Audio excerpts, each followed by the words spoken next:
No one has ever shown that human emissions of carbon dioxide drive global warming. We have a massive power, and it's the power to say no. They put all these words on these flyers. It means nothing. It's garbage. We're all going to die. Doctors are gaslighting patients. If you keep silent, then this is what's going to happen. And they'll make us silent. I would rather paper cut my eyelids than have anything to do with this. We are one people, one flag, one Australia. Hey everyone, welcome to another episode of the ExCandidates. My name is Stephen Tripp. We're live streaming on YouTube, Facebook and Rumble. So thank you for everyone watching live. If you're watching this afterwards, thank you for joining us as well. No Adam today. He sends his apologies. Adam's had surgery, dental surgery yesterday afternoon. He had 2 root canals and he's in a lot of pain. He's joined us in a lot of pain before. He's had cracked ribs. He's had a swollen face. He's had everything happen to him, but today was just too much and he's tapped out. So no Adam today, thank God. No, that's a joke. But we've got a very special guest on tonight. And whenever we have someone of high quality and we need a little bit of an intellectual grunt, we always reach out to Paul Vallejo, former employee at NASA, aerospace engineer for 10 years there. Paul, how are you going today? Doing great. It's really a pleasure to be here today. Early morning start for you, mate. 7 a.m. All good. Very good. Well, on today's episode, we have Chris Martenson. He is an economic researcher and futurist specializing in energy and resource depletion. He is also the founder of peakprosperity.com. Chris successfully forecast the housing market collapse and stock market correction years in advance, and he rose to prominence with the launch of his video seminar, The Crash Course, which is a popular and extremely well-regarded dissertation of the interconnected forces of the economy, energy, and the environment. His video commentary on COVID garnered more than 40 million views and helped millions better understand, adapt, and prepare for the pandemic of 2020. In addition to all of this, Chris prolifically writes and shares his insights and analysis for his site peakprosperity.com and on his own social media channels, as well as through traditional media, academic and civic and private organizations around the world, including the UN, UK House of Commons and the US state governments. Chris, welcome to the ExCandidates. Well, thank you, Stephen. It's good to be here with you. And Paul, good to see you again. Good to see you. Thank you. Yeah. Now, Paul was the one that exposed Adam and I to your work. So I might pitch it to Paul first to start off the interview and give his comments. I'm happy to do that. I'm super excited to have you as someone I can talk to today, Chris. You have been my early warning system on everything throughout the pandemic, from your very first January 2020 alert that it would be worse than we thought, that based on the exponential growth rate of the disease and the information, at least we had at the time, about the seriousness of the disease, that it would change the world in a certain amount of time. Then we had the testing on hydroxychloroquine. Oh, the lab leak. You were early and canceled and correct on all these things. The lab leak hypothesis, which then turned out to be true, and you got come after for that. The testing on hydroxychloroquine and how those were set up to fail, ivermectin, and of course the injections. So one thing I'd like to lead with is, what was that all like for you? So my background's a scientist, right? And I started in a lab a long time ago, and then I kind of took a turn into business, and I hadn't actually used my science in like 15 years. And then I wake up one morning and I find out that the police have cordoned off Wuhan, and I don't know a lot about the Chinese, but I know they don't shut down a whole city without some sort of a cause. So I scrambled, and next thing I knew, I was like dusting off my science and trying to figure it all out again. But it came right back, and so it was bizarre because I saw that this was such a huge thing, right? And I'd known enough to know that the authorities, such as the WHO, but even the NIH, well, let's go deeper, the CIA, the NSA, they all have these surveillance programs running. And I'm watching my newspapers, New York Times, et cetera, the big MSM outlets, they're like, oh, it's just the flu. And I'm like, nah, totally isn't, And then they tried to say, oh, he caught everybody by surprise. I'm like, not with the surveillance systems they have. These guys are down to the parking lots, overfilled in a hospital level of resolution. I was like, this is weird. And where it got really weird for me, so it was January 23rd when I sent out an alert to the world 2020. February 5th, my wiki page, which had been up for 12 years, got taken down because I was a non-notable person speaking way out of his lane. So some anonymous, editor in wiki who probably graduated high school, maybe, was making a decision that my science wasn't sufficient. I'm a published scientist. I've got papers in some of the best journals in the world. It's got a PhD from a major university, Duke, right? So that was my first clue that I was like, uh-oh, something's wrong with this story. Because the only way that they are ready to take down a wiki page of they're correct. I was fairly non-notable at that point. I mean, I'm just some dude talking about the economy mostly and energy issues. And then I start riffing on COVID a little bit. Within a few weeks, was high enough on their radar screen to get taken down. That told me that we were up against something different than I thought. And my YouTube counts were really taking off at this point. And early March, I got my first signal on, at that time it was chloroquine phosphate. Hydroxychloroquine came a couple of weeks later. But that was because I was reading an NIH paper from 2005 about classic SARS and how good that chloroquine worked. So I just surfaced that as an idea. There were early rumblings coming out of China that hydroxychloroquine was being used. I just mentioned that. This is even before Trump did his famous, hydroxychloroquine thing. Even before he did that, somebody in the system was sensitive enough that my YouTube followers flatlined and people started reporting being unsubscribed from my channel. So whatever it wasn't like, oh, they were stumbling into it. And because, YouTube is a woke thing and there's a bunch of dudes with man buns in cubicles stepping on accounts they don't like. Nuh-uh. I was getting canceled before this became an issue. So somehow the system was already pre-sensitized to know what these issues were going to be before they were even publicly issues. So, that brings me to something I was thinking of talking about later, but it kind of brings it up now. And it was actually something I talked to Evie about when I was there, which was grief. The idea is there was a period of time, I think, for all of us where we realized we weren't in the world we thought we were in. So for me, it's kind of started with, how you got canceled on the lab leak. But when I saw the hydroxychloroquine trials and they were testing an early treatment late at the wrong dose, and every media outlet acted as if that was an actual test and framed it in such completely propagandistic way, it was really scary because as a scientist myself, and I believed that scientists would act, and the media, the outlets would try to refer to this in the best way they could.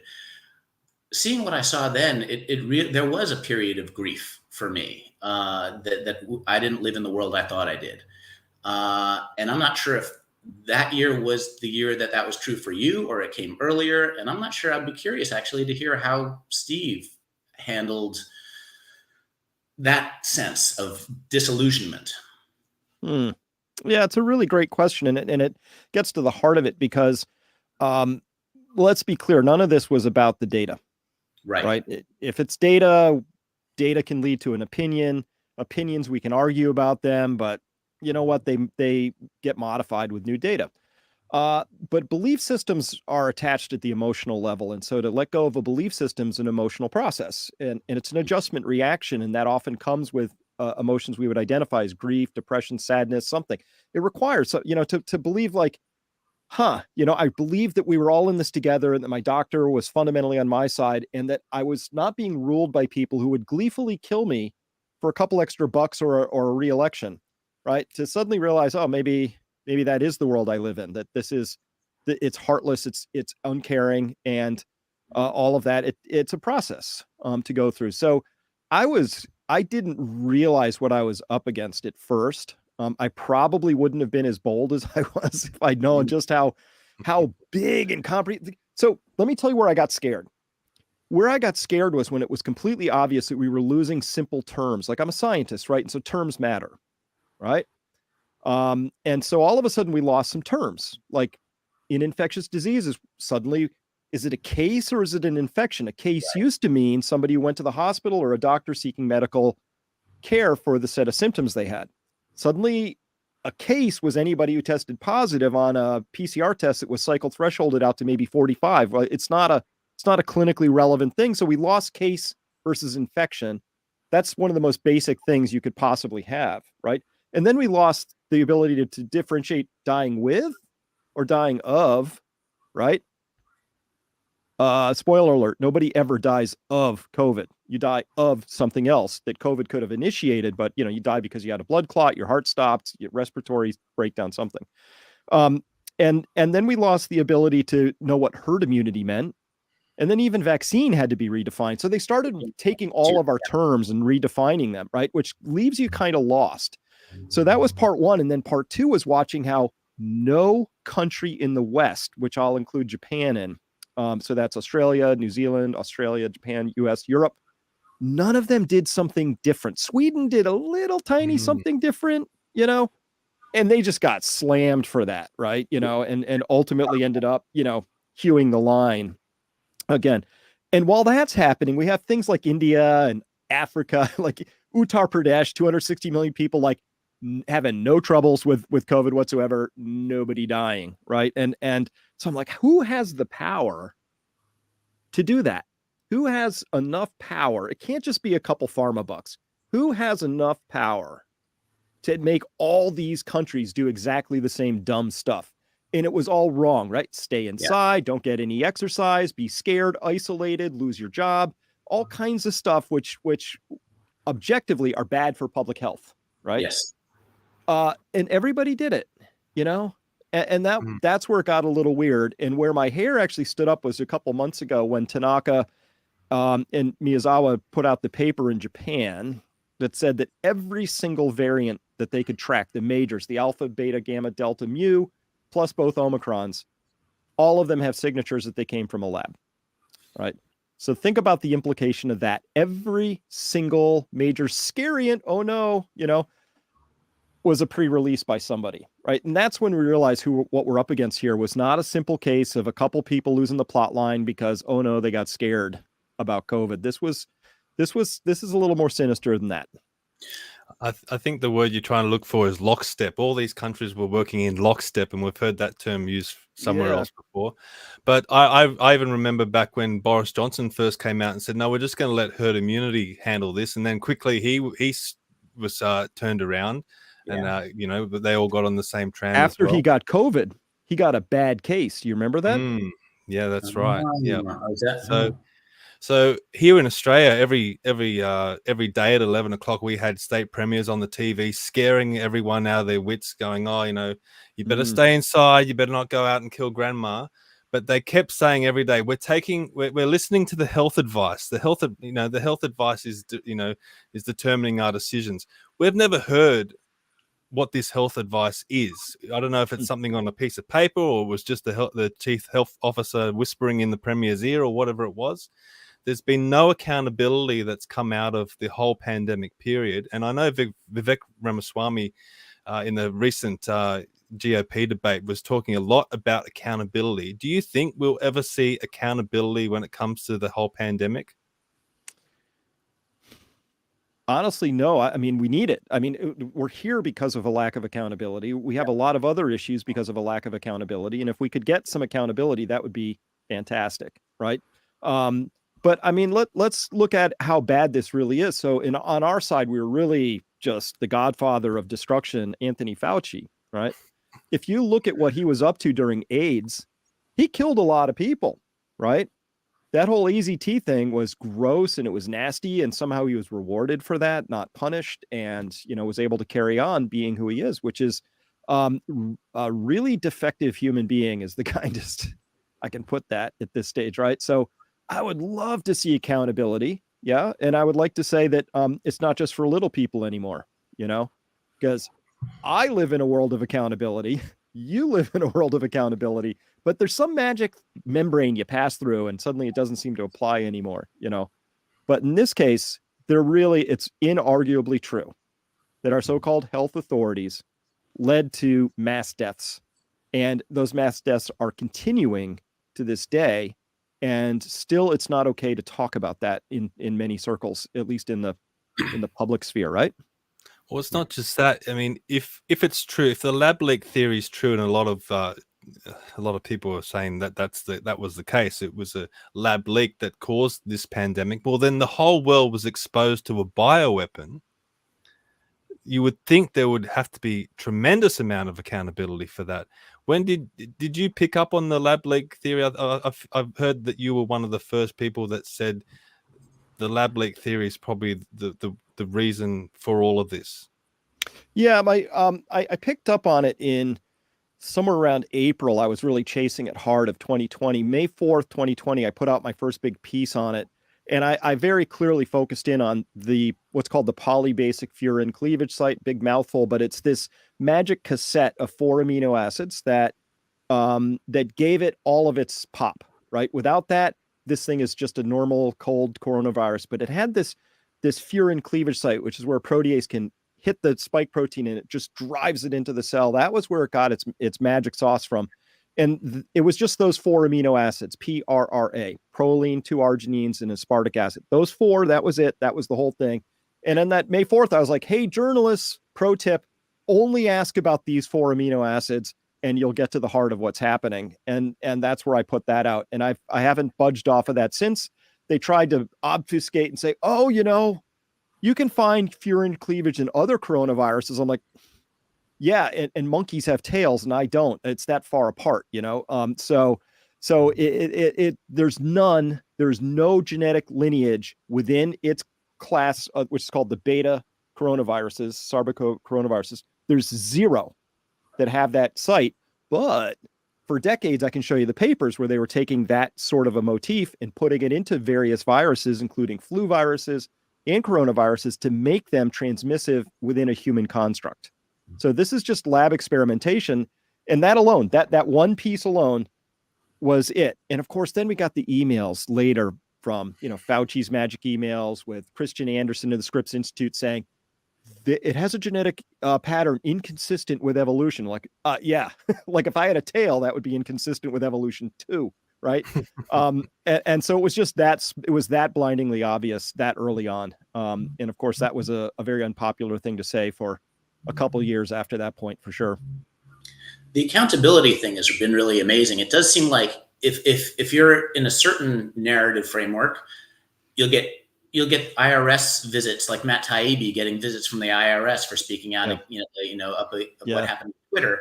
But if you're on a different narrative set, you can have 41 intelligence officials vouching for the fact that the information against you, which is true, is Russian disinformation. So, when it reaches that level of cover up, it's hard. It's hard to think what's going to break through. But I'm still hoping. And one of the things I wanted to ask you about, in terms of because the excess deaths, we know about. We have them quite bad here. 14% excess deaths. It's something that doesn't happen outside of a war. And some politicians have asked for that to be investigated in Australia, but they refuse to do it because everyone's complicit. They don't really want to know. But at some point you'd think, well, would really, when that many people are dying above normal, and they can try to say it's about climate change or the off, so this is an excess death chart that has some highly vaccinated countries on the that are on the high side, and the countries that aren't very well vaccinated don't have currently. This is 2022. Don't currently have high excess deaths. So there's a clear correlation between highly vaccinated countries and excess deaths currently, but no one wants to know.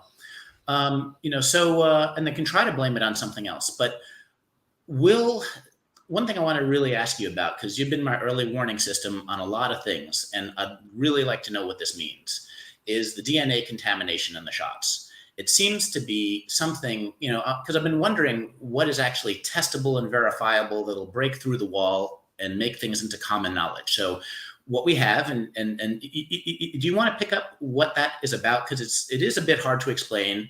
I could try and you could correct me, or do you want to explain the DNA contamination issue and why that matters?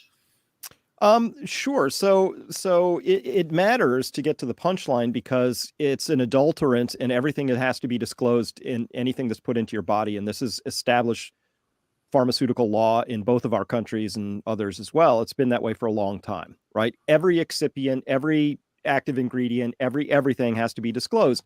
So they didn't disclose this part well. And so to get to how this comes to be, we all know that the shots we're talking about is either for Pfizer or Moderna. In this case, we're really talking about the Pfizer shots. But both Pfizer and Moderna are what are called mRNA, standing for messenger RNA, or ribonucleic acid. DNA is deoxyribonucleic acid. DNA, it's a very stable thing. And you can't just make RNA. It's not like there's a magic machine and you type in some letters and it spits out your magic product. So you have to understand the process. And the process was they used bacteria to make the mRNA. Well, how do you get bacteria to make the mRNA? Well, you give them a copy of DNA that would be a template that they will use their cell machinery to crank out copies off of that DNA, and they'll make RNA. Okay. How do you get that into the bacteria? Oh, this is really old. This was even in the lab when I was in the lab, many decades old now. This is easy. So you take what's called circular DNA. It's a piece of DNA that's annealed and it comes in a circle. It goes around and around.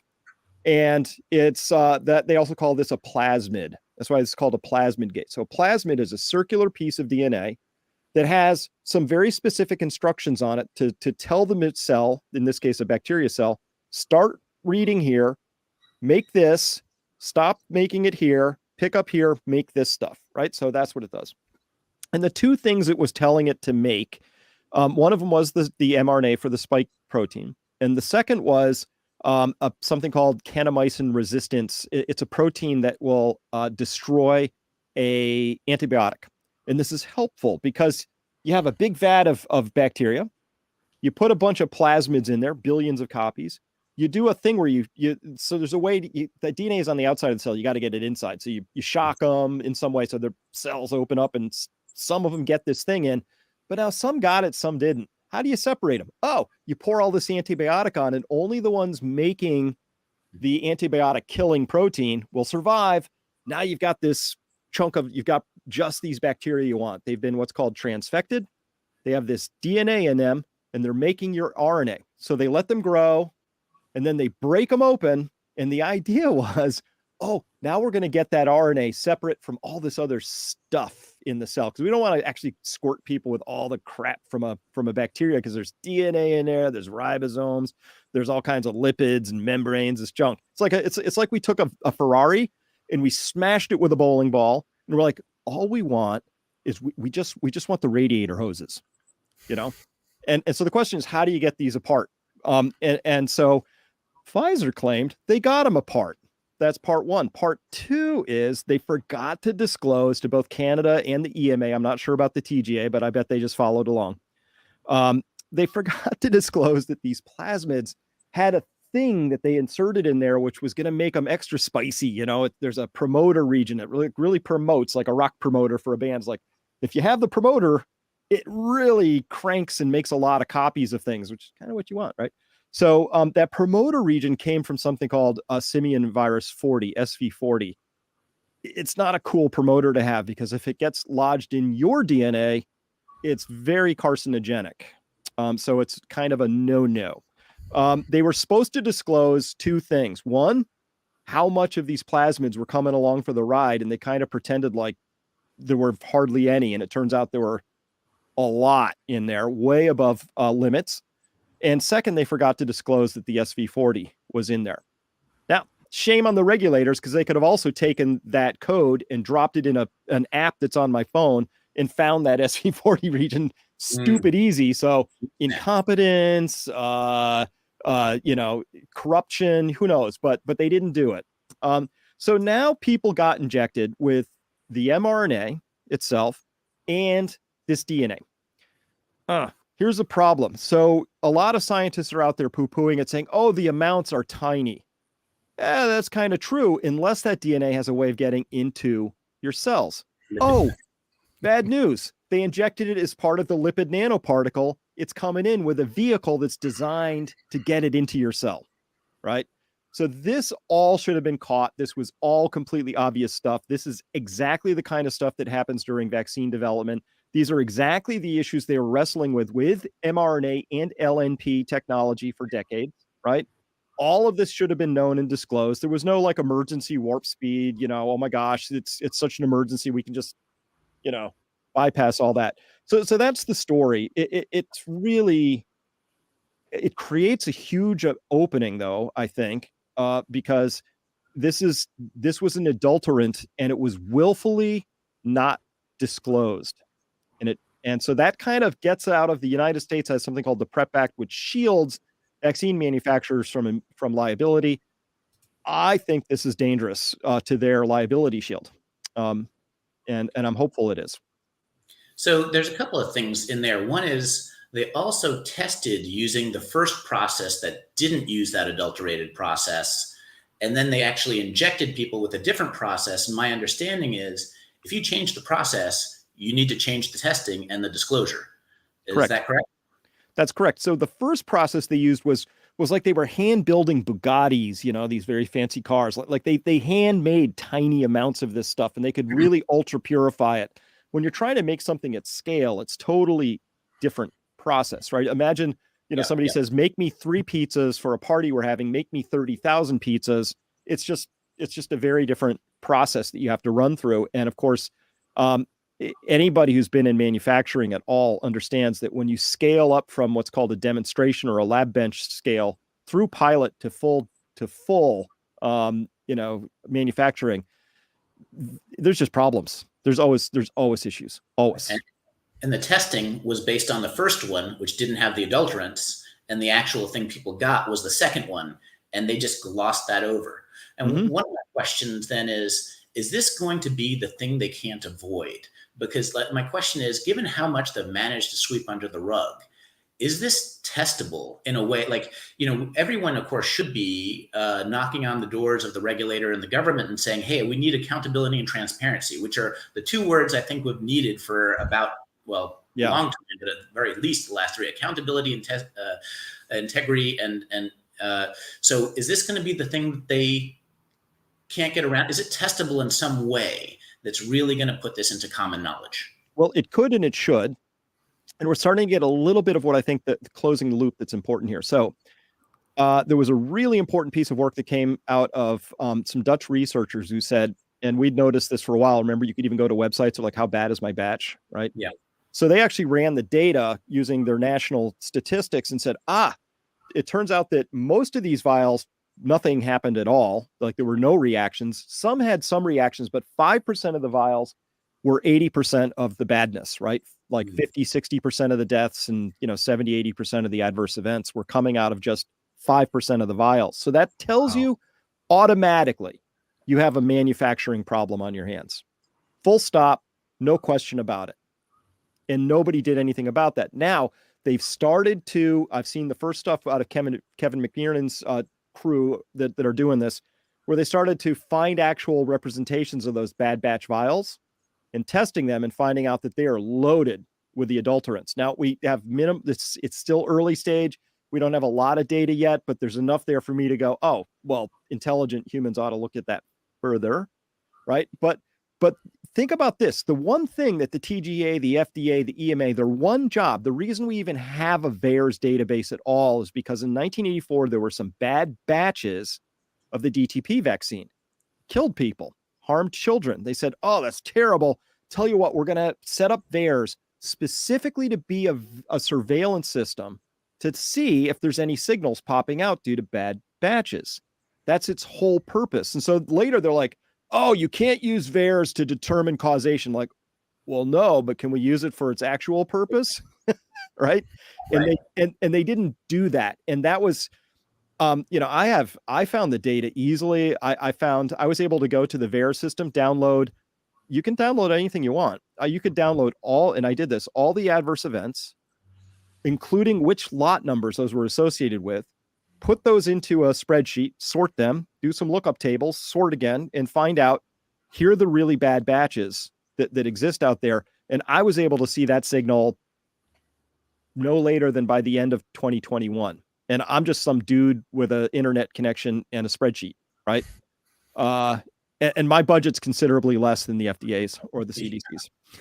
I want to go back to the lipid nanoparticles, because this is something that we talked to Dr. Peter Macarthur about.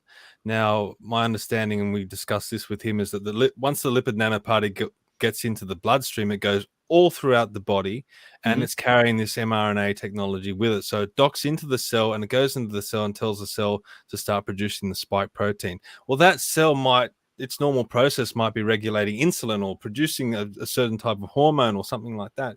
Now it's producing a spike protein. So you're already disrupting the body's normal processes. But from what you're telling us, that there's other stuff coming in as well, all this junk stuff that who knows what that could be doing. It just seems like a complete nightmare scenario that you can't even begin to research. I know you're a scientist. How would you even begin to try and analyze that? I know you can look at, excess deaths, and you can look at data, but deaths are not always might be a symptom of this. People could be getting other symptoms that are quite mild. Some are more severe. How do you even begin to start to peel back the onion of all of this stuff? Well, this would sort of, let's go back to what a normal drug development cycle would actually be. So they say, it takes 10 years to make a new vaccine, right? And there's a reason for that. So you can't cut some corners on this whole thing. So the first thing that you would want to do with something like this is you want to understand this protein that we're asking the body to make. What effect does that have on the body? Is it toxic at all?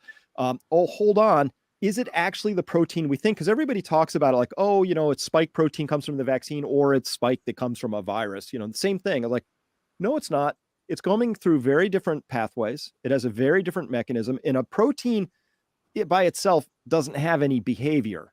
A protein is a string of pearls, which we'll call amino acids, and it has its behavior because of exactly how that string folds up on itself. Imagine if you had a big string of like magnets and you let go and it went, group. You might get a different shape every single time, but in cells, the protein folding is a very carefully regulated process because it needs to have an exact shape.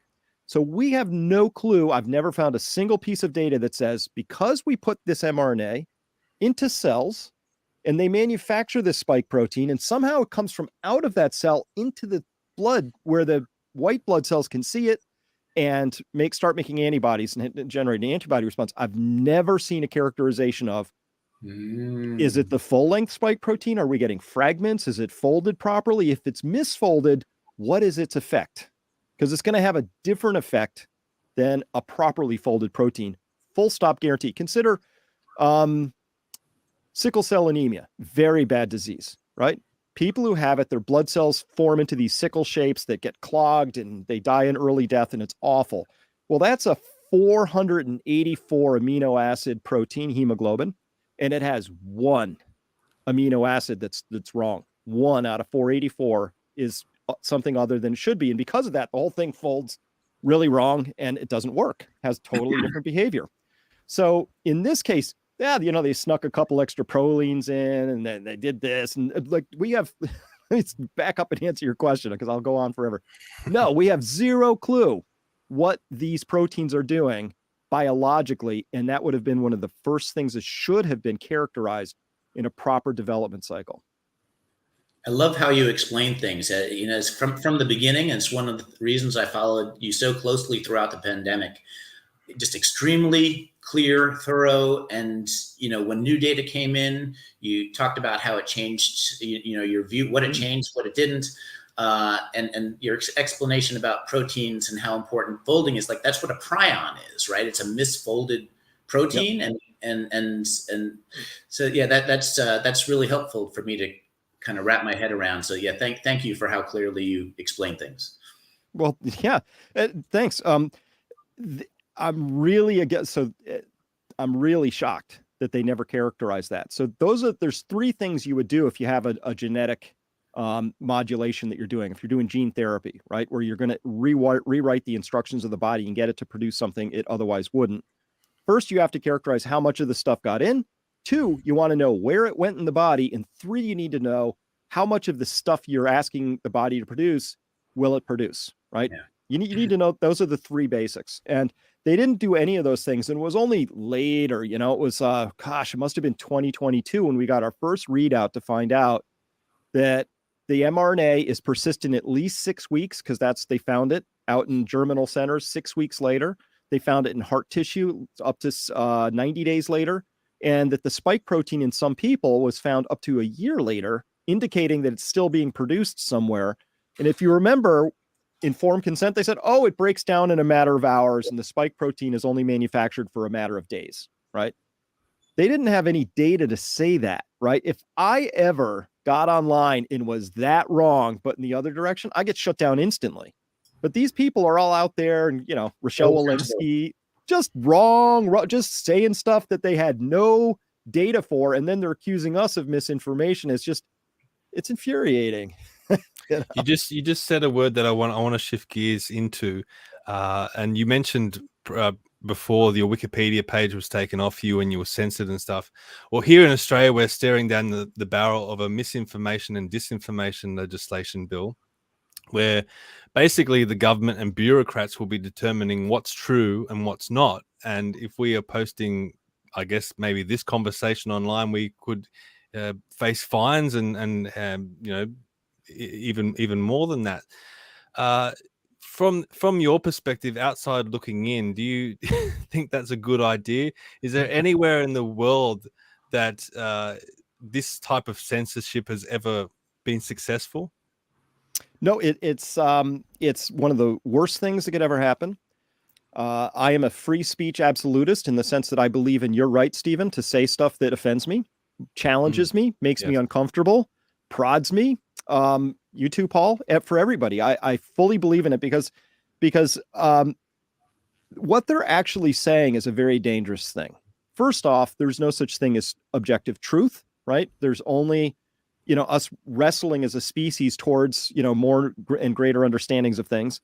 Second of all, there's this idea that there is some way of differentiating between misinformation and disinformation. As a scientist, misinformation is merely something we don't understand well enough yet, right? I won't recite all of history. I'm sure you've been there, but scientists have had stuff wrong for a long time, right? Yep. It's a flat earth. Well, no, maybe it's round, on and on. What I learned about Darwinistic evolution in the mid 80s is wrong now. We know that objectively. We've got new data.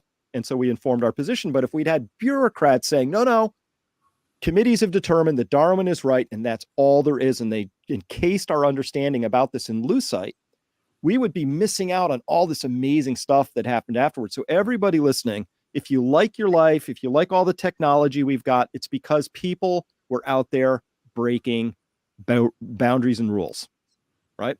So no, I do not believe in government bureaucrats determining anything of the sort. But to get this into another area, Stephen, that really bothers me is this whole idea that if you misgender somebody, or you say something wrong, or you microaggress them, or you do that we have to prevent that, because that's a harm that happens to people. I'm like, whoa. The way you grow as a human being is you get challenged. You find that uncomfortable spot. Somebody says something to me that makes me erupt. That's my stuff. That's my background. That's my trauma, my relationship with mom and dad, or whatever happened, right? I got to work on that. But they're saying, no, we want people to not develop. Like they're saying, we want arrested development. That's it. And it's anti-human. It is wrong to say to somebody else, I am going to deny you your ability, if not obligation, to grow as a human being. I'm going to prevent that from happening. Well, I always live by the phrase, you believe what you want to believe, so believe nothing but question everything. So yes, good one. Just having the debate, and sometimes you have to play devil's advocate to really flesh out your own understanding of things. Yeah. So if everyone's walking on eggshells, going, oh, I better not go down this path, I better not go down that path in case big brothers are over the top of me. How are we ever going to advance as a species to be able to, as you said, develop new technology and move into different areas? Yeah, well, we won't. And not to be too conspiratorial, but I will anyway. Every single thing they've labeled as misinformation is somehow damaging to corporate profits, particularly pharma profits. What are the odds, Yeah. So if that's the litmus test, if disinformation is something that prevents a well-connected party from making more money, that's a pretty bad standard to live by. And I predict it ends, that's the high point for your country. As soon as you say that's our new litmus test, that's it. It's all downhill from there, as far as I'm concerned. Well, that rolls into something that your website's named after. Because if this is where we are, peak prosperity does seem to be an appropriate term. Can you explain why you labeled your website Peak Prosperity? Because I think that's a good lead in. Yeah. I picked that with a double entendre very carefully because, people want peak performance and, all this and that. So maybe it sounds good. But I labeled it that because if we aren't careful as a species, right? And then this is not an Australian-US story. This is a species. If we're not careful, we're going to find that you and I and everybody listening here, we're alive at the time where we have had peak prosperity, because from here on out, we have to have full-throated debates. We've got to gore all kinds of sacred cows. We've got to absolutely be crystal clear about where we are, because it's a whole new regime. It's a whole new landscape out there. And it's simply due to the fact, once you understand where we are as a species with respect to energy, we are kind of out of the easy stuff. We're getting into the less easy stuff. And that has an enormous implication, because all of our prosperity, everything we know about economics, everything you might think you know about business, it's all predicated on energy.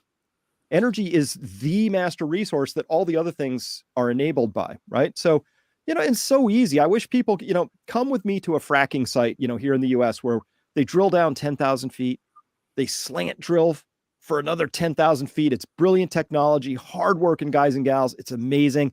But when they put those frack engines on, chained 700 horsepower diesels, cranking out 15, 20,000 PSI, right? It's just deafening. I mean, it's just like crushing you can almost not breathe near these things, right? Even with the headphones on. And it's astonishing the amount of energy it takes. Or you go to a coal tip, right? And look at these 400-ton, the big Cat 797s, right? These things are the size of a house, driving around. It takes a huge amount of energy to get that energy. And then that energy is used to do all the other fun things in life. So knowing that part of the story, super important, and almost nobody's paying attention to it. In the West, China's paying exquisitely close attention to this. They get it. When I read their stuff, I'm like, of course, it's very obvious. And so the things we're talking about, gentlemen, are it's just common sense. It's just, can you add stuff up? And for whatever reason, our countries are not just not interested in having these conversations, but it's hostile to having these conversations. And I don't have an answer for that, but this whole idea that we're going to windmill and solar panel our way to happiness is just absolute garbage. Yeah. And it's not going to pencil out, because it just doesn't work.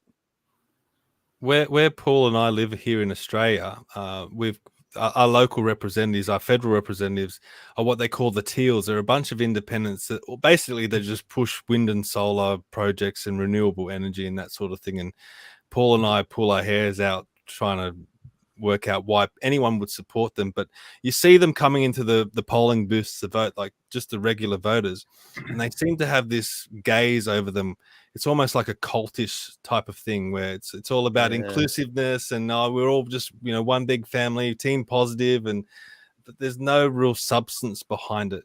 Do you think that this whole climate global boiling scam, I call it a scam, do you think there's a cultish element to it? Well, of course there is. And we know that scientifically speaking, because if you're a scientist who runs counter to that narrative, you don't get published, you might get deplatformed, you might lose your job. So rule one of a cult, cults have a lot of rules, but the prime rule is you can't ask questions, right? That's the first rule. And that's because the questions often don't have good answers, right? And so there is, I've tangled up a lot with people who are green energy advocates. They are carrying a lot of grief. They're alarmed. They're very disturbed that they've been told the world is boiling and it's burning up. But they've been sold something, which is that the relief for that is to put up more wind towers and and solar panels, right? And you read the headlines like I do, like wind cheaper than coal. Like, well, if that was the case, wind companies wouldn't be going out of business and people's electricity costs would be going down, not up, right? You know, it's just like, That's right. it's frustrating because it's just so obvious that the idea and the outcome, they're not connected to each other. And it's such a simple thing to connect them. Like, you know, like in San Francisco, they're like, let's make shoplifting below 950, you know, not a crime. What do you get? More shoplifting, right? It's just couldn't be more obvious, you know, but that's what I consider a cult, when you have people who can't connect their ideology to the outcome. And they don't, there's like an air gap in there, you know. That's where I think we're facing right now. A huge difference between narrative science and actual science. You know, if you only take the part of the data that suits your conclusion, you're going to get the conclusion you want. And that seems to be where it is with, you know, the whole, like, even calling it renewables. I've never seen a solar panel grow another. You put it in the ground after it's done, it doesn't grow another solar panel. It's not renewable. You know, same thing with the windmill blades. Same thing with the concrete base of the windmill blade. Same thing with the batteries that come out that supposedly could smooth out the base load power of variable energy. None of that stuff is renewable, but they call it renewable because in a narrative world, you count all the good stuff and you forget about all the bad stuff. You know, so that, and it's the same thing with science. Again, they count the good stuff, not the bad stuff, and with policy. But one thing I wanted to get into, because I know this is something that is dear to me a bit. Well, energy is dear to everyone, but nuclear power seems like it could be the transition off of fossil fuels into something that might be more stable long term. And I know you know Brett Weinstein, and he really doesn't like fission power at all. But why wouldn't passive safety fission, like either thorium or uranium, if you have passive safety systems, you won't be vulnerable to the kind of accidents that are potential if you have power going out to a current nuclear power plant. Do you have an opinion on that? A strong opinion. And I'm going to take it two ways. First, it's a no-brainer that we should be doing this. Thorium in particular, because of the amount of fuel that's out there and the safety of the cycle and the fact that it leads to very low waste outputs. There's very few actinides that are not totally consumed by that fuel cycle, right? So it's very safe as far as we understand it. China is the only country that has an operating pilot plant for thorium right now. It was commissioned last September. A year ago. So it's actually running, which is kind of cool. So they got that up and going again. We should definitely be doing 4th generation nuclear. The other way I'll take this story is that if the they in the story really believed in climate change and it's this existential emergency, then we'd be seeing more nuclear plants being pursued and built, and they aren't, right? Yeah. So again, it's kind of like, if these people care so much about climate change and rising sea levels, why are they buying seafront ocean lots in houses? And why do they own so many private jets? And what's with all the mega yachts? I don't understand, right? It's easy. Trust what people do, not what they say. It's very clear that the elites of the world do not believe in climate change, even slightly, because we're not building any solutions towards it, which would be nuclear. And they're not aligning their actions with anything that suggests they care at all about it. So I presume they don't care about it. Except what they impose upon us. In that case, they care about it. Oh, now they care. 15-minute cities, universal basic income, central bank digital currencies, digital passports, on and on. Yeah, they care a lot. Well, that segues quite nicely into resilience. Why has that been your mantra for a little while now? Because this ship is sinking. My mission in life is I want to help as many people as possible see this in this way so that they'll take action. And resilience means that you're ready for whatever might come. And so a lot of people, when they first hear my stuff, they say, oh, it's doom and gloom. I'm like, well, it's just a bunch of data. So you can disagree with it, but it's just data. And then they go, oh, you bullets and beans and bunkers. I'm like, yes, but that's Tuesday. What are you doing Wednesday? Right. You know, because this is going to be a fairly long emergency. So we talk about building resilience in 8 different areas, and financial resilience first. Get your financial capital squared away. Understand that the system is has got a math problem built in. Nothing personal, except for how they've codified the rules to make sure that you'll end up owning nothing. But leaving that aside, we just, and by we, I mean every Western nation, we've been living on debt as if it didn't matter, and it will matter again. It's always true. And so that mattering is beginning to happen now. So people can become resilient and insulate themselves in multiple ways against that. I feel terrible editorially, just terrible for young people today. Yeah. Growing up into this situation where they can't afford rent, where nobody seems to give a crap about their rising costs of living, doesn't have a care for the future, and is telling them, good luck with all that. Oh, don't forget to work hard and be motivated. It's a bollocks message, right? So, but the other forms of capital we care a lot about are social capital, not just how many people you know, but how well do you know people? I think having a nice tight crew is going to be really important going forward for people's happiness, wholeness, and maybe even survival. Your emotional and spiritual capital, deeply important. If you don't have that, none of the rest matter. If you fall apart at the drop of a hat, it doesn't really matter how much beans, bunkers, and anything else you have kicking around. Skills, knowledge, really important to have those. Really important. Yes, material capital. So, I just poo-pooed solar. I just put solar in, but not because I believe it's going to help save the system, but it's a niche product that performs an interesting role for me here. And it's interesting that way. But people need to understand this is, if I'm right, in 10 years, people look back to today and go, oh, it was so easy to get stuff done then compared to today. Yeah. And so today is the right day to begin doing that. And so, gentlemen, you're talking to me, Paul, I know you've been here, but Stephen, this is, we live on, a good chunk of land here, and we've got cows and chickens and a garden and fruit trees. And our whole goal here is to build our soil up, because if you have that's my bank account that I care about most. How good is my soil? Because if I have really good soil, lots possible. And I'm banking soil nutrient now while I can, knowing that I might have to draw down on that at some future state. So that's what I mean by resilience is being rich in lots of different forms of capital. I do think there's some hard times coming.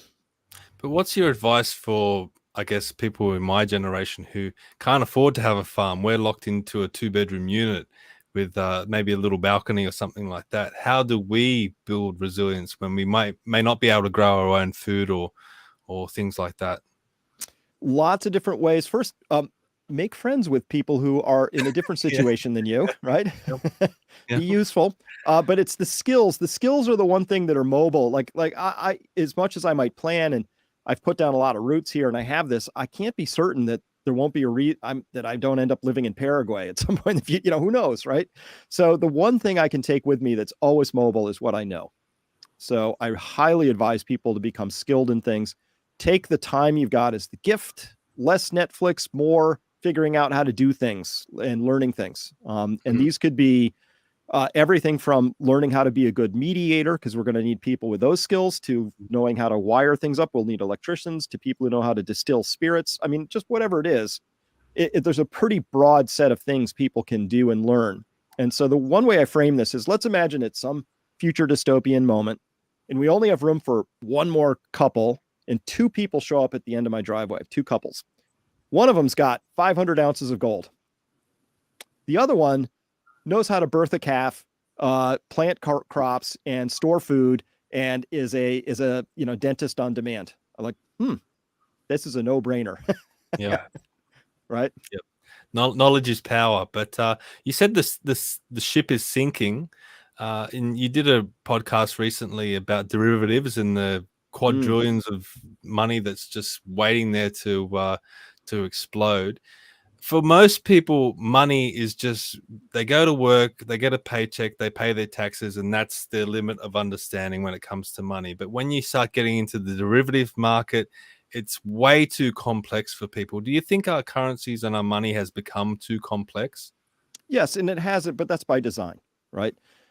It's kind of like, I don't know what happens in Australia, but here in the US, if you actually have to make a claim against your medical insurance, there's this labyrinth you have to run through, and they have a business model that says 90% of people will give up before they get to the end, or they'll die somewhere along the way, right? So So they make it as hard as possible. So the whole thing about our money system is it's become so complicated and so convoluted that it really is beyond almost anybody to understand. And my metaphor for that is when Warren Buffett bought a company called General Ray. It was a reinsurance company. It came with a derivative portfolio. He didn't like it. And this led to him making that famous statement that derivatives are weapons of mass financial destruction. Now, this is a very intelligent investor. He has teams of people to decode these things. They dug into it. 2 years into this thing, he's like, we still haven't gotten to the bottom of what our exposure is. And these are contracts. They're just trying to unwind them. Like, can we just get rid of these things? That was his goal. 3 years into it, he made his famous statement and found out that where this portfolio of derivatives had been valued as slightly positive, by the time they were done with it, it had cost them $400 million. So that's the gap between what they said it was worth and what it actually cost to get rid of this thing, right? So we have now 1 to 2.5, depending on whose numbers you believe, quadrillion, which is 1,000 trillion, and a trillion is 1,000 billion, which is 1,000 million. It's a very big number, right? We got a 1 or 2.5 quadrillion of these things kicking around. And the truth of the matter is, Stephen, Paul, nobody has any clue what they will be worth in a crisis. So we can't afford to have a crisis, right? But if they blow up, this is one of those daisy chain counterparty domino, because Citibank goes down, JP Morgan goes down, which means Goldman goes down, which means Bank of America goes down, which means all these private equity go down. It's just, that's what they're worried about. And they peered over that abyss in 2008-9. And instead of saying, yeah, let's not do that, they said, oh, these are systemically important banks, SIBs or sci-fis, systemically important financial institutions, the sci-fis. I love the double entendre on that one. So they took these sci-fis, right? And they said, let's make them senior in the claim structure.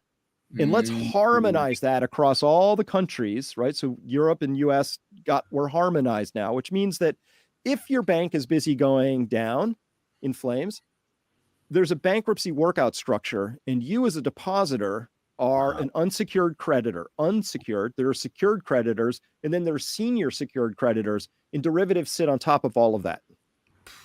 They pay those off first. And those are just bets. They're just bets. That's all they are. Bets between big players that are complicated, and that's the end of it. But they don't do anything for us. Derivatives do not make your life better. You don't have more sunshine or better food because derivatives are out there. It's just a casino that's they've written the rules that the house wins. George Carlin once said, "It's a big club and you ain't in it." Yep. I'm out here in the cheap seats. Yeah. That's right. If you're an unsecured creditor, that means that, that you're basically in the last, once they start netting things out and taking good assets and distributing it to the well-connected, you're at the bottom of the chain and you get shares in the bank that was bankrupt. And do you think the FDIC limits, and here we have a threshold of $250,000 in your bank that theoretically it's supposed to be guaranteed. I don't know if that can be bailed in. You used to have money and now you have shares in the bank, or at least you get your $250,000.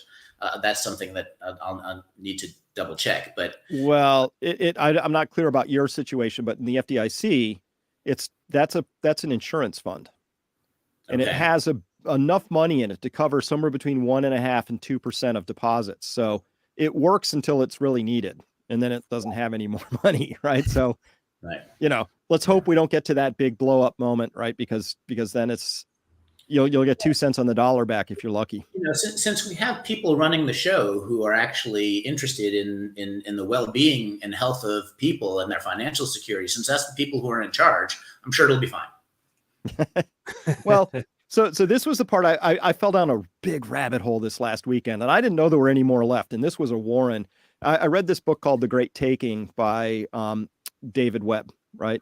And he's a longtime financial insider, ran big money, did leverage buyouts, did mergers and acquisitions, had a big fund, all of that. So he knows the system cold. And he just said, and he wrote this book, The Great Taking, made it as a freely available PDF as a public service, and everybody should read it a couple times. And it basically says, look, there were two things that happened. So when I have a portfolio, I've got stocks and bonds, right? I think I own those, right? I bought them. Those are my shares of General Motors, mine, right? And not so fast. It turns out that's not true anymore. That in fact, What I have is what's called a security entitlement. So it's getting complex already. Like, why is it this hard? I own it or you own it. Isn't it that simple? Not so fast. It turns out that security entitlement is now a legal definition that first they disintermediated people from the ownership. Like, you don't actually own those shares. They're in a pool. Yeah, yes, but now you have a representational part of the pool, and then they strip the property rights off of that. So I have a security entitlement, which means I'm actually just a claimant out of many. So it's not just bank accounts, it's all financial assets, all stocks, all bonds. And again, there's a structure. So if the brokerage goes belly up or the counterparty brokerage goes belly up, what happens? Well, they have some capital. How much? Ooh, not a lot. Okay. Well, what if they are, upside down still? Well, the derivatives guys got to get paid off first. They are the senior claimants in this story. And then if there's anything left, you get a pro rata share as a security entitlement designee. So too complicated, right? But this is what's been happening while people haven't been paying attention. We've been slowly stripped away of all of our actual property rights. So this is a big rabbit hole for me because it's all there. I sourced all the documents. It's all true. I'm trying desperately to prove it's wrong. It's all there. It's in our various titles and acts and documents, and it's all out there. So I keep going, okay, well, this is the situation, read the fine print next time. Right. And so now I understand. So when they said, remember the WEF comes out in 2016, they're like, oh dude, you'll own nothing and be happy, And number 8 in that story was Western values will have been tested to the breaking point. Yeah. I kind of consider property ownership to be a cornerstone Western value. Definitely. Yep. And I find out that people who have been in charge, the same as this kind of people who are in charge of our health, they didn't really have my interests in mind when they started gaming the system. So here's an interesting aspect of that: property rights and indigenous land claims. It seems to be, and this is something that we recently had here in Australia. They, of course, there were indigenous people. Actually, I'm partly Native American, but I tried to bring my indigenous cred over to Australia, but I was found it was non-transferable because I tried to claim, some land that were taken over by the pale faces. And apparently, the zeitgeist is the second to last people to own the land somehow have this claim over, the historical value of that land. But it does seem to be in a lot of places that's a lever they're trying to use to strip people of their property rights. And I think I'm hearing that being true in the US to some degree as well. Is that correct? It is true. And so I think that one of the great battles we're going to see over the next sets of years is about ownership. It's about control. It's always about control. It's just greed and avarice and all that other stuff, right? And my concern is the same as it's always been, is that I think the people who have been sort of gaming the system, I consider them, they're like the coyotes who come in and kill all the chickens, right? Too clever by half, right? I think they're going to break the system because most of the people, let's be clear about this, most of these people who are at those WF gatherings and this, they're like 3 generations removed from anybody who did any work. Yeah. Right. Dad went to Yale, grandpa went to Yale, I went to Yale. None of us have done a darn thing, productive. Although we've done some very sophisticated, clever, intelligent things, they've lost connection with where actually prosperity comes from. And the importance that people who are unmotivated, they won't work. I mean, didn't we learn this? Isn't this what Stalin taught the world? Like collective farming? It's kind of a bust, I thought we don't need to relearn that, do we? But there are people out there who want to take us away from all of our property so that they own it. And if you think about that first thing they told us proudly, you'll own nothing and be happy. Well, if I don't own it, somebody does. That means I'm in the renter class. So somehow I'm supposed to be happy and motivated by not owning anything. And again, we've already done this with communism. It doesn't, the incentives are all wrong. I'm a huge free speech absolutist and the role of incentives absolutist. People will always respond to the incentives they have. And if they have a reason to work harder, they will. And if they don't, they won't. You spoke of resilience, though. If we can't trust money and we can't trust property, how do you feel about gold and silver, or maybe Bitcoin? I feel wonderful. And so let me, my thinking here is this: the stuff we call money is not money. Okay. All money historically had three characteristics, right? It's fungible, so you can use it anywhere, right? It's a medium of exchange, so it's accepted widely, and it's a store of value. Number three is getting violated badly by what we call money. So it's not money, it's currency. Okay, big difference. Mike Maloney makes this point very, very clearly. And once you understand it's just currency, then you say, well, currency is just a claim. It's not actual wealth. It's a claim on wealth. So what's real wealth then? Well, my money currency has value to me because I can do stuff with it. I can buy a house, I can buy a car, a boat, I can buy more farmland, I can do something with it. When you unpack that a little bit, it turns out real wealth is what it's always been. It's the land. It's the productive capital of the nation. It's the real things that you can touch, right? Digits on a bank account statement, digits on a portfolio statement are promises that at some future point, should you choose, and the system's still there, you could pull those digits out and do fun things with them, right? So I'm a huge fan of people getting money out. We call that the tertiary wealth system, because primary wealth is my soil. That's the primary wealth. Secondary wealth would be anything I can grow in that soil and bring to market or eat, right? Tertiary wealth is just it's stocks, bonds, derivatives, all that. And so humans have been down this path many times, and we're here again. And most people in Western countries don't have a reasonable frame because grandma and grandpa forgot about it, or they're no longer here to tell the tale.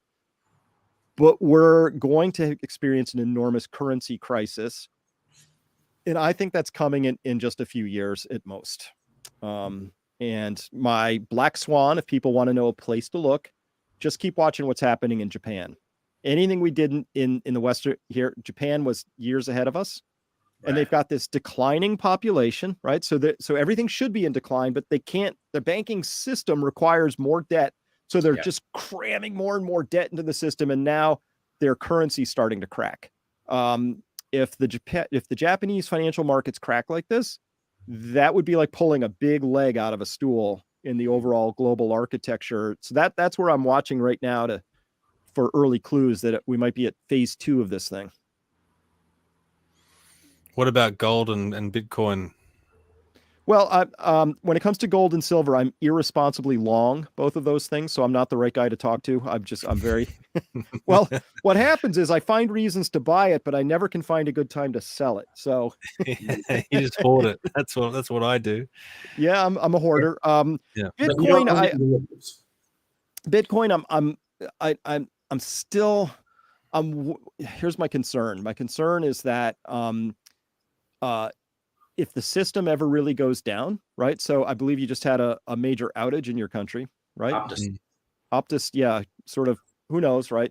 I'm concerned that my government in this country will just make it illegal, or people are like, oh, they can't do that. I'm like, no, they totally can, right?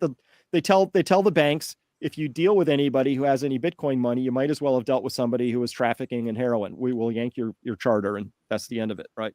Yeah. So I have some, but it's just I'm not El Salvador in the story. I haven't gone all in over on that side of things.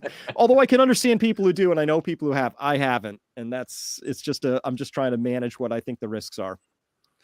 Yeah. If you're going to own your gold and silver, you don't want to own it through a derivative that's a paper claim on gold, right? Because my understanding is the amount of paper silver is well in excess of the amount of physical silver and gold traded. Is that correct?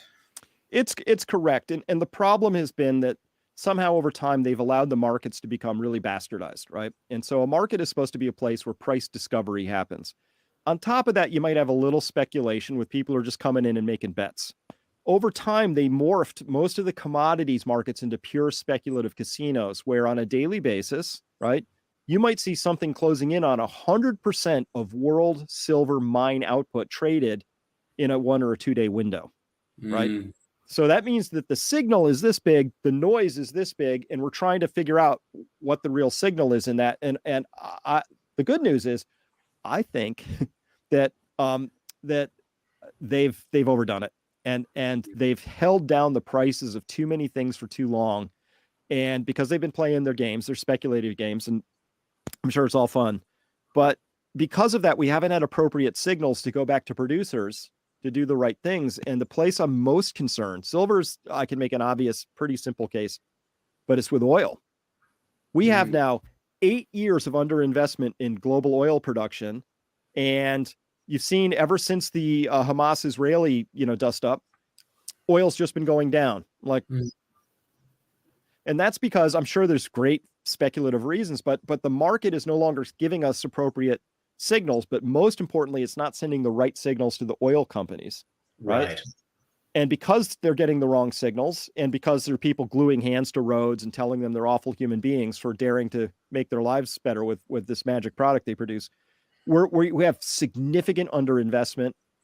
And gentlemen, the furthest out I can go before this really starts to bite the world, it's right around the end of 2025. And then I think we have a real problem on our hands. And that was just me for a while, but then JP Morgan's own commodity desk put out a chart, I don't know, a couple months ago.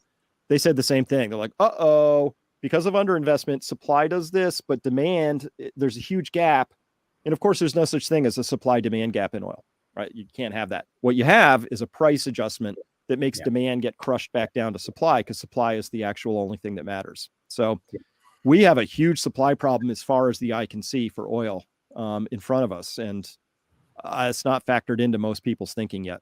Yeah, it's a good thing they plan for all those thorium reactors that they've got coming online in the next few years. We'll buy them from China at a usurious prices, and it'll be the failure of forward thinking here is astonishing.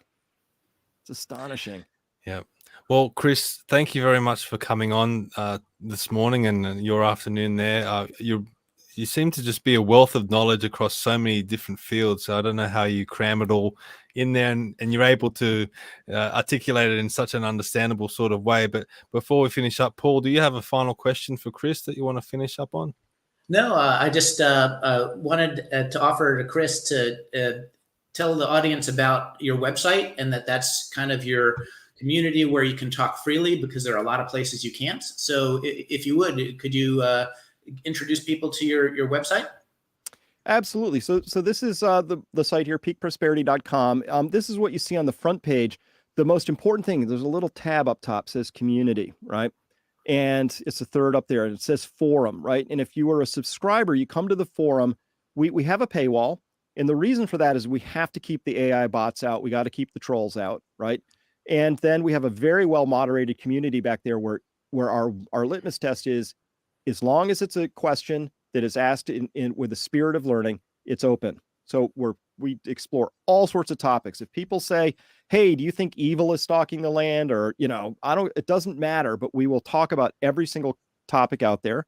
And most of it's really geared towards understanding the world we're in, making sense of it enough so that we can use that information to take new actions, because people have to make big decisions, right? Where I'm going to send my kids to school this year. I'm going to homeschool. What do I do with my money? Should I keep working in this business? Should I leave my job? Do I move countries? Like, people are making big decisions based on this. So I take it seriously. It's a wonderful community. People come for Chris's like insatiable appetite for information, but stay for the community. That's what it's really all about. We're going to need each other. You got to find your tribe, and we are all the average of the people we spend time with. So choose wisely, Very, very I go good. about it. And, now, and before we go though, can I ask you guys a question? Please. Go for it. So, I need to know what's the tenor? What's the zeitgeist of in Australia now in terms of are they waking up more, or are they just cruising and going back to sleep here? It seems, well, as I said before, in this area that Paul and I live in, there's a cultish mentality from people. And I know you did I think it was with Brett Weinstein, you did a podcast where you're talking about the binary positions that they get you in, where they kind of dumb down things by just putting you in a box. You're an anti-vaxxer, or you're a racist, or you're this, or you're that, and they just label you with this tag, and you can't have an adult conversation about things. And a lot of things that we're dealing with at the moment are very complex. Take for example abortion. You can't just have a straight, or some people can, but some people can't. That it's a very complex thing. Euthanasia is complex. War at the moment. People want to support Israel. People want to support Palestine. I refuse to pick sides. I support humanity, and I hate to see innocents treated badly. But they're very complex issues, and you kind of just put into a box straight away. So I think we're still fighting those issues before we've come to more of a clarity type situation where we're all saying to each other, hey, we're going to have to start having adult conversations with each other here. Things in life are very complex, very nuanced. You can't just label someone with a tag and say, okay, well, you're over there, you're this and you're that, and I can't associate with you anymore. We can't. We're going down that path. So unfortunately, there's no light at the end of the tunnel yet. I think we still need to sort out those issues before we go any further. I do see some movement. There's a phrase, I don't know who said it, that people go mad all at once and wake up slowly, but one at a time. And I have seen some movement on that one at a time. We have one initiative, like for instance, you met my partner, Stephanie. Her brother is vaccine injured, one shot, got myocarditis. The doctors tried to gaslight him into saying it was all in his head. And then I asked for him to get a D-dimer test. And, it was 10 times normal. So you could argue that it's in his head, I guess, if the clot's kind of circled up there. But hopefully, he didn't get any lasting brain damage from that. But, so there was that whole period of gaslighting and no one wanted to hear any of that. But it does seem like some people in places are starting to understand that they haven't been told the truth, but many are not actively seeking the accountability that should come along with that. Like, to me, once I realize I've been lied to, I say, okay, what else are you lying to me about? And then I keep on going down, and unfortunately I keep on finding more things that I've been lied to about, which is disturbing. But a lot of people are like, oh, well, yeah, that was kind of a bummer. And then they go back to, and that's the problem, is that until we have accountability, it's going to happen again. And so I'm hoping that as people get a bit more angry, perhaps maybe the plasmid issue that have we turned people into genetically modified organisms, or some percentage of people? Until we have accountability and transparency, they're going to do it again. And so I'm hoping that we get to the point of common knowledge before too long, and that the Australian Parliament investigates the excess deaths and the process to contamination for the jabs, so that we can finally break this open and start to heal. Yeah. Gentlemen, I do think that there's a divide and conquer program in play. I saw a comment popped up from Graham, turn off your TV. Absolutely. I truly feel like people are being split asunder with the oldest of tricks, divide and conquer, but they're doing it at the individual level now in our cognitive space. And so if we find ourselves fighting amongst each other or feeling aggrieved or outraged, I have to ask whether that's organic, and whether I would implore everybody, you got to resist it. You have to resist this splitting apart, right? Because they want to make it seem like, your point, Stephen, that there's a box. You're either you're for this flag or that one, and based on that, you're going to lose half the people. That's right. Automatically. Right. But what if we have something in common with all those people, right? And we do, and that's the point here. Is they've done a great job. Whatever the powers that be may not be good at, they're awesome at dividing us. Yes, they know our psychology, and they can just tap into it and just manipulate us. And we need to be strong enough to go past that. And you need to have uncomfortable conversations with people sometimes, adult conversations, and talk to people that you disagree with, because they might sway you just that little percentage. It might only be 1 or 2%, but they've swayed you and now you're closer together.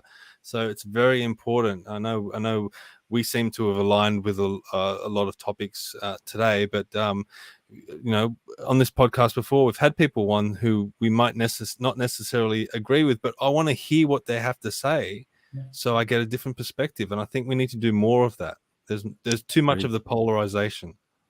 Agreed. Yep. They say the greatest trick the devil ever pulled was convincing us he didn't exist. Well, in social media terms, the greatest trick they ever pulled is convincing us we're alone. Yeah. Yes. And we're not. That's right. We're just not. Correct. Did I just compare social media to the devil? Yes, I did.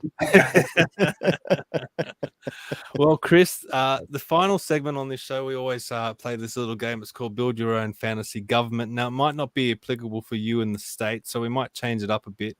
I know you don't like to get too political, so you might not. I'm going to ask you 2 questions. You might want to avoid the first one, but I think you might want to answer the second one. The first question is, out of all the players that are putting their hand up for the presidential race at the moment, who's your standout pick? You can say pass. You can say pass to this one. Well, I really like elements of a bunch of them. You know, RFK is about 85% there for me. And I in large measure I like him because he might be one of the few people who would actually have the stones to bring accountability to at least the medical tyranny, right? I'm not sure about the rest of it, but there was that. And then but if he picked as a running mate somebody like you know, maybe Vivek or somebody like that, somebody who's we need people who can hold context. Those are the only 2 candidates I've seen so far who actually bring context to every conversation, right? I like that. So we need that. To your point, Stephen, we need nuanced, adult-sized conversations where we begin with complexity and complicated topics, right?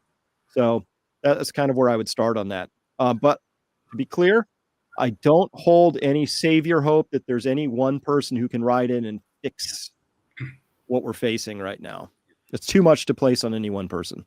Well, that might derail my second question. If you could pick anyone alive at the moment or dead, maybe throughout history, that could come and take the reins of America, who would it be? Well, probably Genghis Khan. You know, we need